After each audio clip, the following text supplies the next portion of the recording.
கர்த்தருடைய பரிசுத்தமான நாம மகிமைப்படுவதாக. ஆசீர்வாதமான ஒரு நல்ல காலை நேரத்திலேயும் அனுதினமன்னா என்கிற வேத தியானத்தினால் உங்களை சந்திப்பதில் மிகுந்த சந்தோஷம். கிருபையாய் கர்த்தர் தந்த நாளுக்காக கர்த்தரை துதிப்போம். இந்த நாள் மே மாதம் 20ஆம் தேதி செவ்வாய்க்கிழமை காலவேளை. இந்த காலவேளைக்கான தியான அதிகாரம் எண்ணாகமம் 29ஆம் அதிகாரத்தை தியானியுங்கள். உங்களுக்கு அது ஆசீர்வாதமாக இருக்கும். 40 வசனங்களை உள்ளடக்கின ஒரு அதிகாரம்.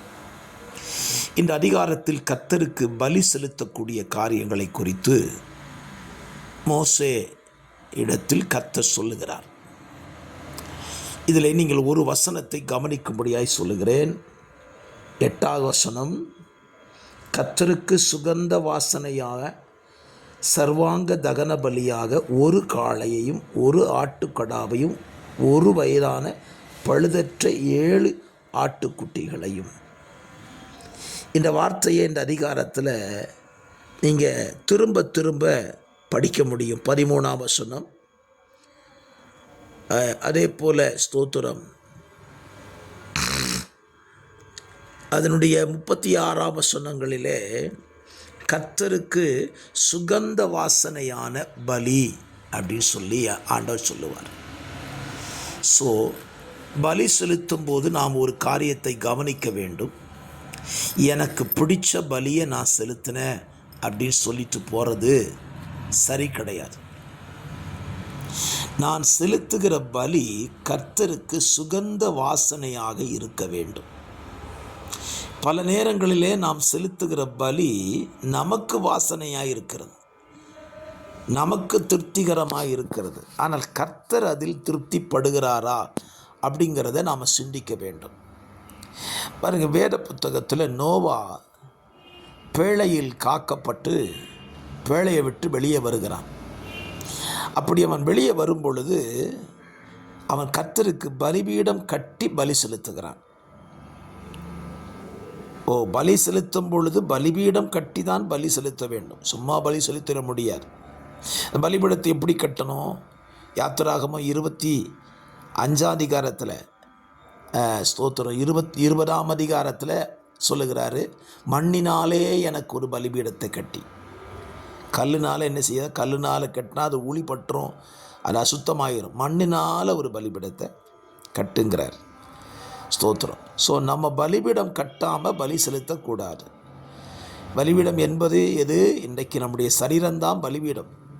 இந்த பலிபீடத்தில் தான் பலி செலுத்தணுமே தவிர வெறுமையாக பலி செலுத்திடக்கூடாது. சரி, அப்படி செலுத்துகிற பலி நோவா செலுத்துகிறானா, அதை கர்த்தர் சுகந்த வாசனையாக ஏற்றுக்கொண்டார். என்னை கேட்கிற அருமையான கர்த்தருடைய பிள்ளைகளை, இந்த காலவெளியில் நீங்கள் கர்த்தருக்கு பலி செலுத்தினீங்களா? அந்த பலி கர்த்தருக்கு சுகந்த வாசனையாக இருந்ததா? யோசித்து பாருங்கள். அது துதி பலியாக இருக்கலாம், நன்றி பலியாக இருக்கலாம், ஸ்தோத்திரம் ஆராதனையின் பலியாக இருக்கலாம். எதுவாக இருந்தாலும் சரி, அது கர்த்தருக்கு சுகந்த வாசனையாக இருக்க வேண்டும். ஆகவே என்னை கேட்கிற கர்த்தருடைய பிள்ளைகளே, இந்த கால வேளையிலையும் நான் செலுத்துகிற ஒவ்வொரு பலியும் அது தெய்வத்துக்கு சுகந்த வாசனையாக இருக்கணும். நாம் செலுத்துகிற பலிகளின் சில காரியத்தை சொல்லுகிறேன். நம்ம துதி பலி செலுத்துவோம், ஸ்தோத்திர பலி செலுத்துவோம், ஆராதனை பலி செலுத்துவோம், நன்றி பலி செலுத்துவோம், காணிக்கையாகிய பலி செலுத்துவோம். இதெல்லாம் கர்த்தருக்கு நம்ம செலுத்துகிறது. ஸ்தோத்திரம். இந்த துதி பலி, ஸ்தோத்திர பலி, நன்றி பலி எல்லாம் நம்ம வாயிலேருந்து பிறக்கிறது. ஆனால் காணிக்கை பலி மட்டும் கையிலேருந்து போகிறது பாருங்கள். ஸோ இந்த கையிலேருந்து கொடுக்கிற காணிக்கை பலியே சுகந்த வாசனையாக இருக்கணும்.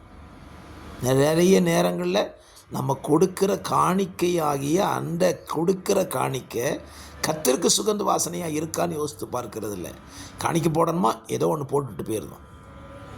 காணிக்கை போடுறதுலேயுமே கர்த்தருக்கு சுகந்த வாசனையாக இருக்கான்னு யோசித்து போட்டிங்கன்னா அது ஆசீர்வாதம் தான். ஆகவே நீ காணிக்கை செலுத்தும் போது அதை கவனின்னு சொல்கிறார். இந்த காலவெளியில் நீங்களும் நானும் செலுத்துகிற பலியை பிரியமாக இருக்குமா அப்படின்னு சொல்லி யோசித்து செலுத்தினாலே அது நமக்கு ஆசீர்வாதம். பரிசுத்த பிதாவே, இந்த வார்த்தையின் தியானங்கள் உடைய பிள்ளைகளுக்கு பிரியமாக இருக்க உதவி செய்யும். இயேசுவின் நாமத்தில் பிதாவே, ஆமென்.